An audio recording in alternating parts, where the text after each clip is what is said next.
She burst into laughter and said, "I could be with anyone. I settled for you during an argument in front of her family." I responded, "Don't worry, no one else will have to."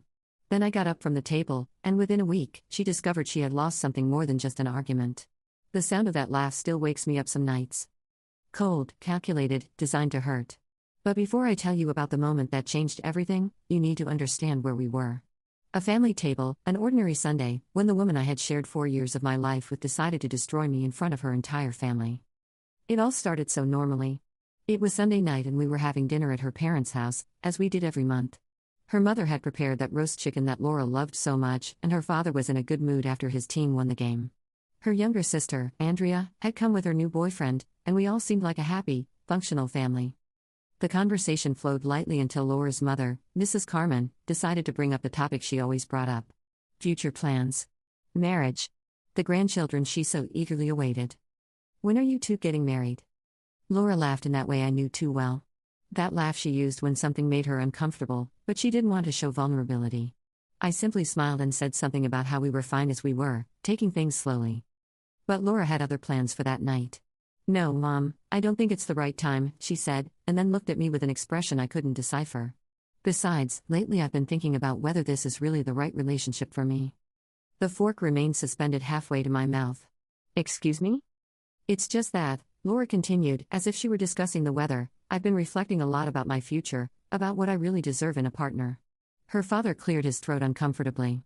Her sister stopped chewing. Andrea's boyfriend looked at his plate as if it were the most interesting thing in the world. But Laura wasn't finished. "The truth is I feel like I'm settling," she said, and for the first time all night she looked directly into my eyes. "It's not that Pedro is bad, but I could be with anyone. Literally, anyone." And then it happened. That moment that was etched in my memory forever. Laura leaned back in her chair, burst into that laugh that sounded like breaking glass, and said with a cruel smile, "I could be with anyone. I settled for you." The silence that followed was deafening. I could hear the wall clock ticking. The refrigerator humming in the kitchen. My own heart beating in my ears. Her mother's mouth fell open.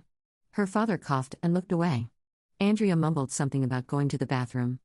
But I could only look at Laura, who had that expression of satisfaction on her face, as if she had just won an argument I didn't even know we were having.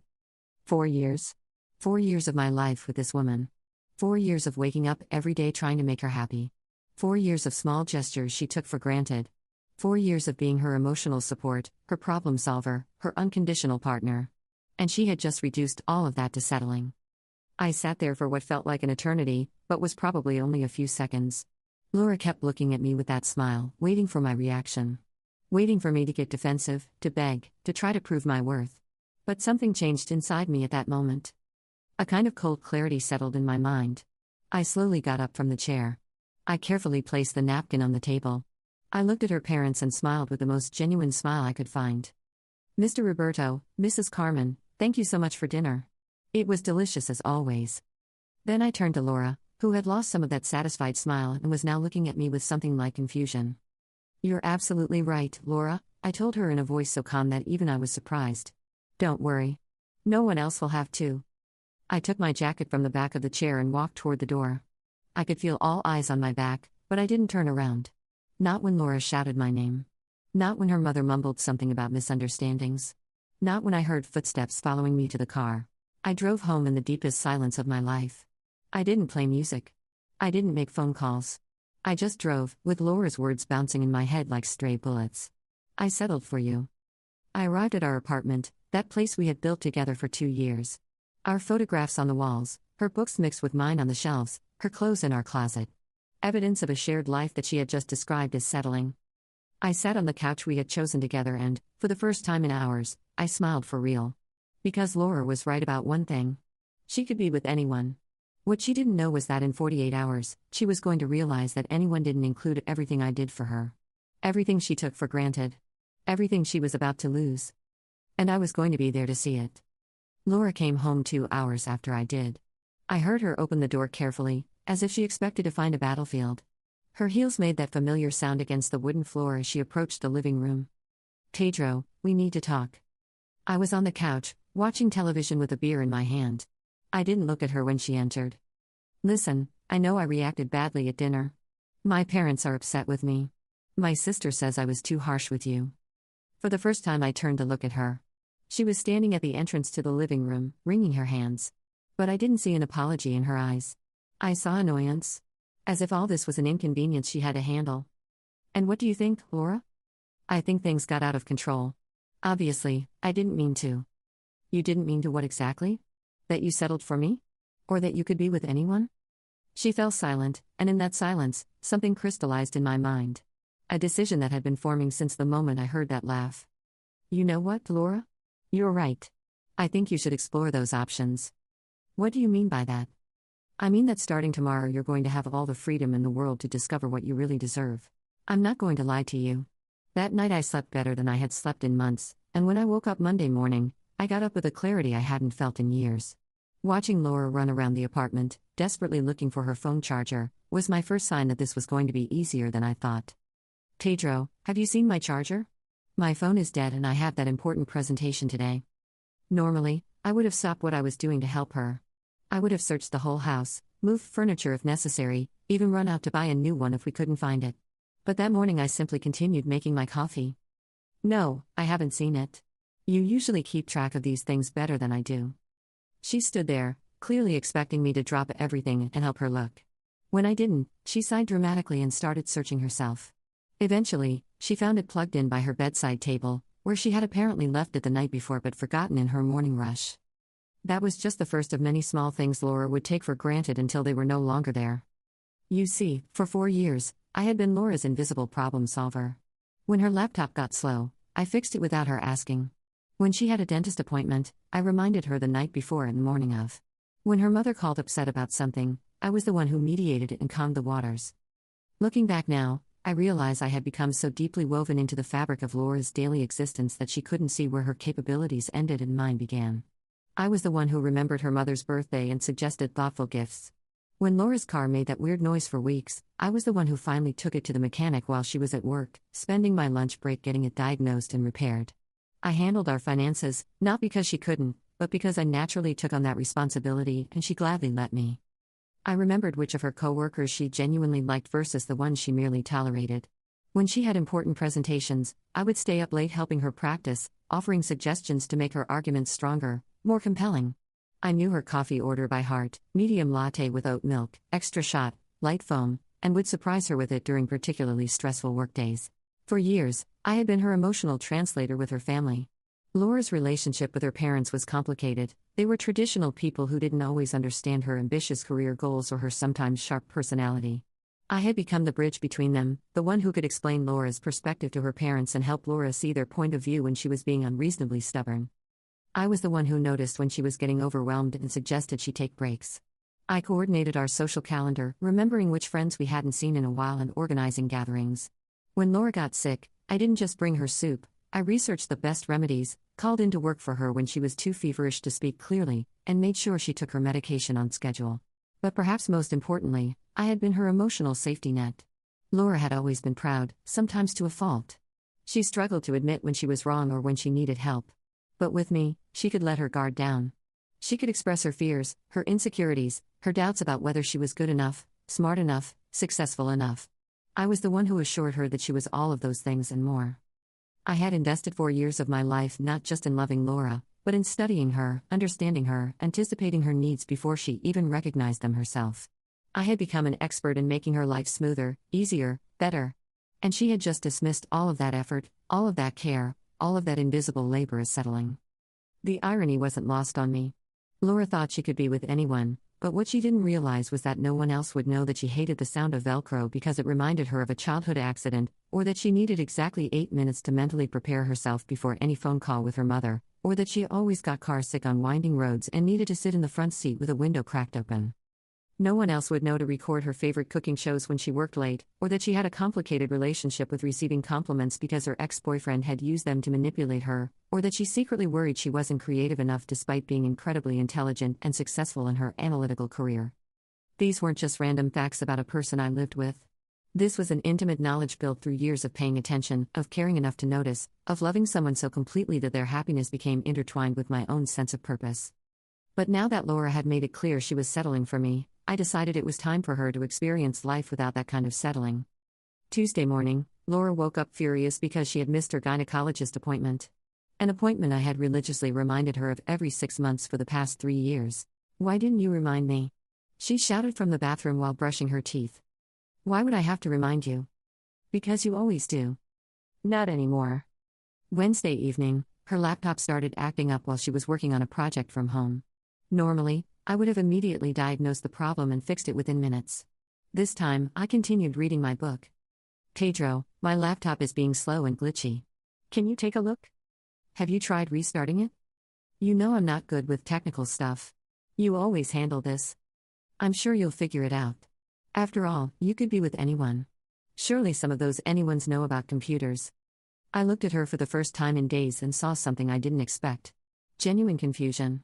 As if she couldn't understand why the basic things in her life were starting to fail. Thursday, her sister Andrea called crying because she had another fight with her boyfriend. Laura automatically handed me the phone, as she had done dozens of times before. "Talk to Pedro, he always knows what to say." I simply shook my head and continued watching television.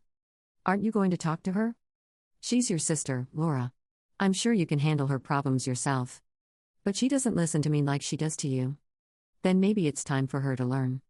I watched Laura struggle for 2 hours with Andrea on the phone, not knowing how to calm her sister, without the right words, without the patience I had always had for those complicated family situations.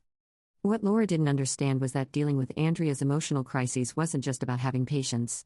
It required a specific approach that I had perfected over years of observation. Andrea was like Laura in many ways, prideful, stubborn, quick to anger, but she was also more vulnerable, more prone to dramatic reactions. When Andrea called upset, she didn't really want solutions immediately. She wanted to be heard, validated, and then gently guided towards seeing the situation from a different perspective. I had learned that you had to let Andrea vent completely first, acknowledging her feelings without judgment. Then you could ask specific questions that helped her process what had really happened versus what her emotions were making her think had happened. Finally, you could offer perspective, but only after she felt truly understood. Laura, however, was trying to solve Andrea's problems the way she solved her own, with logic, direct advice, and a slightly impatient tone that suggested Andrea should just get over it.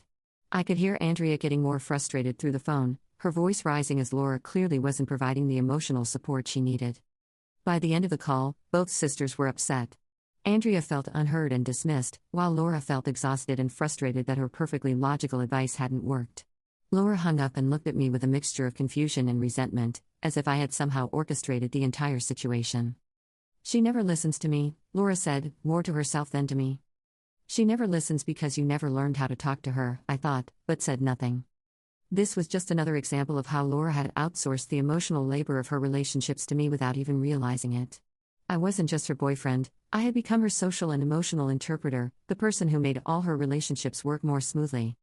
Friday afternoon, Laura was starting to show real cracks. She came home and found me organizing some of my things, separating what was mine from what was ours. "What are you doing?" "I'm going to stay at my brother's place for a while. I thought it would be good for both of us to have some space to think about what we really want." "Pedro, stop. This is ridiculous. You're being childish?" And there was the escalation I had been waiting for. Instead of reflecting on her words, instead of genuinely apologizing, Laura was doubling down. She was calling me immature for reacting to her cruelty. "Immature?" I asked, putting my last shirt in the suitcase. "Or simply giving you exactly what you asked for?" "I didn't ask for this. You asked for the freedom to be with anyone. I'm giving it to you. You're throwing a tantrum." "No, Laura, I'm respecting your decision. You said you were settling for me. Now you don't have to anymore." I closed the suitcase and looked directly into her eyes. "Enjoy your weekend exploring all those options." As I drove to my brother's house, I couldn't help but smile. Laura had had an entire week to realize what she had lost. 7 days to reflect on her words. 7 days to at least attempt a genuine apology. Instead, she had chosen to call me childish and act like I was the one being unreasonable. My brother Carlos lived about 30 minutes away in a quieter part of town. He was older than me by 3 years and had always been the more pragmatic one in the family. When I called him that Friday afternoon to ask if I could stay the weekend, he didn't ask many questions, but I could hear the concern in his voice. "Everything okay with Laura?" he asked. "Not exactly, but I'll explain when I get there." Carlos had never been Laura's biggest fan, though he had always been polite about it. He once told me, after a few beers during a family barbecue, that he thought Laura was high maintenance in a way that didn't seem sustainable. At the time, I had defended her, explaining that she was ambitious and driven, that her standards were high because she expected the best from herself and others. Now, sitting in Carlos's living room with a beer in my hand, I found myself recounting the entire dinner disaster. Carlos listened without interrupting, occasionally raising an eyebrow or shaking his head. "Jesus, Pedro," he said when I finished. That's really cruel. I mean, to say that in front of her whole family? That's not just mean, that's calculated." That's what I thought. "So what are you going to do?" I looked at my brother, this man who had been married to the same woman for 8 years, who had built a quiet, stable life based on mutual respect and genuine partnership. "I honestly don't know yet. But I know I can't go back to pretending this didn't happen." Carlos nodded slowly. "You know, Maria always said that Laura seemed like the type of person who had never really been challenged. Like, she's smart and successful, and she's used to being the most impressive person in the room. Maybe she's never had to face real consequences for treating people badly." That observation stuck with me throughout the weekend. Laura had always been remarkably successful at avoiding accountability. When she was rude to waiters, I smoothed things over with extra tips and apologies. When she said something cutting to a friend, I would later find ways to repair the relationship. When she was dismissive of my family, I made excuses for her stress or workload. I had been enabling her behavior for years, I realized. Not maliciously, but out of love, out of a desire to protect her from the social consequences of her sometimes harsh personality. I had been her cleanup crew, following behind her and making sure her relationships remained intact despite her occasional cruelties. But what if I stopped? What if Laura had to face the natural consequences of her actions without me there to mitigate the damage? The idea was both terrifying and exhilarating. Terrifying because it meant the end of us, the end of the life we had built together. Exhilarating because it meant Laura might finally learn that actions have consequences, that you can't treat people as disposable and expect them to remain loyal. Perfect. Because if Laura couldn't learn from subtle lessons, then it was time to teach her one she couldn't ignore. One that used exactly the same rules she had established that night at her parents' table. I took out my phone and dialed a number I hadn't used in months. "Hello, Andrea? It's Pedro. I know this might sound strange, but I need to ask you something about Laura's friends." Laura's sister Andrea was always the more emotionally intelligent of the two siblings. Andrea called me back later that evening. "Pedro, I've been thinking about our conversation. Is everything really okay with Laura?" "Not exactly. That's why I'm calling. I need your help with something." I explained my plan. At first, Andrea was reluctant, but when I told her exactly what Laura had said at that family dinner, her tone changed completely. "My God, Pedro, I can't believe she said that in front of everyone. That was cruel." "And that's just the tip of the iceberg, Andrea. There are things about Laura that you and her friends don't know." The conversation with Andrea lasted almost an hour. I explained to her how Laura had been treating not just me, but everyone around her, for years. How she had made cutting comments about Andrea's choice in boyfriends, dismissing them as clearly temporary because Andrea always chose men who were beneath her potential. How she had criticized their parents' traditional values while simultaneously expecting them to provide emotional and financial support whenever she needed it. Andrea listened with growing shock and anger. "She'd always made me feel like my problems were silly," Andrea said quietly. "Like I was being dramatic when I wanted to talk about my relationships or my job. But you always listened, Pedro. You always made me feel like my feelings mattered. Because they do matter, Andrea." Laura just never learned how to see beyond her own perspective. "She used to say things about my friends too," Andrea continued, her voice getting stronger. "Little comments about how they weren't ambitious enough, or how they were settling for mediocrity in their careers. I thought she was just trying to motivate me to aim higher, but now it sounds like she just looks down on everyone." This was exactly what I had hoped for. Andrea was beginning to see the pattern of behavior that I had been covering for and compensating for throughout our entire relationship. Laura's cruelty wasn't a one-time thing triggered by stress or family pressure. It was who she was, consistently, when she thought there would be no consequences. The thing is, Andrea, Laura has been saying similar things about her friends for years. She thinks they don't know, but she tells me everything. And if she could be so cruel to me in front of your family, imagine what she says about people when she thinks they'll never find out." Andrea was quiet for a long moment. When she spoke again, her voice was determined. "What do you need me to do?" "I need you to organize a gathering with her closest friends. Nothing suspicious, just a casual dinner or get-together. Can you do that?" "Sofia, Carmen, and Paula?" "Exactly." "Pedro, are you sure about this? Once you do this, there's no going back. Laura will never forgive you." I thought about that laugh, that cruel smile, the way she had looked at me like I was something pathetic she had been generous enough to tolerate. "Andrea, Laura made it very clear that she thinks she's too good for me, for all of us. I'm just going to let her friends know who she really is. They deserve to know the truth about someone they consider their close friend. Okay, Andrea said finally. I'll set it up. Andrea sighed on the other end of the line. The girls are going to be in shock, especially because Laura always brags about how perfect she is. Exactly. It's time they meet the real Laura. A few days later, everything was prepared. Andrea had organized an impromptu dinner at her apartment with Laura's closest friends. Sophia, who worked with Laura and was known for being the queen of office gossip, Carmen, her college friend who had always competed with Laura in everything, and Paula, who had been in the group since high school. The perfect group for what I had planned. Laura arrived excited, suspecting nothing. She thought it was just a casual gathering among friends to de-stress after a difficult week. Pedro, I didn't know you were going to be here, Sophia said when I arrived with the pizzas Andrea had asked me to bring. Andrea invited me. I hope you don't mind. Not at all, they all said at once, but I could see the curious looks. Laura seemed slightly uncomfortable, but didn't suspect anything.